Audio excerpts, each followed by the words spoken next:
রোটি খাও নেহি তো মেরি গলি তো হ্যাঁ হি। এই ভাষণ ভারতের প্রধানমন্ত্রী নরেন্দ্র মোদীর পাকিস্তানকে কটাক্ষ করে।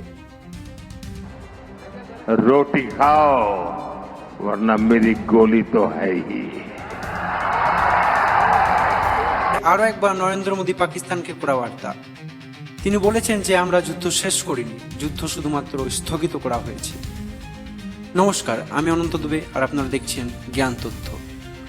গুজরাটের ভুজে এক ঐতিহাসিক জনসভায় প্রধানমন্ত্রী নরেন্দ্র মোদী এক জোরালো ভাষণে ভারতের সন্ত্রাস বিরোধ মনোভাব স্পষ্ট করে দিলেন। তিনি বলেন যে ভারত পর্যটনে বিশ্বাস করে, কারণ পর্যটন মানুষকে সংযুক্ত করে। কিন্তু পাকিস্তান সন্ত্রাসবাদী বিশ্বাসী, তারা সন্ত্রাসবাদকে পর্যটন ভাবে।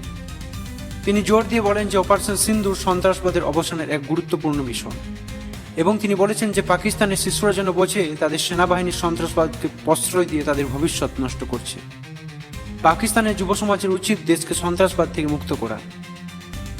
তিনি বলেন যে আমরা সন্ত্রাসবাদের বিরুদ্ধে জিরো টলারেন্স নীতিতে বিশ্বাসী, কিন্তু যে আমাদের রক্ত ঝরাবে তাকে আমরা তাদের ভাষায় জবাব দেব।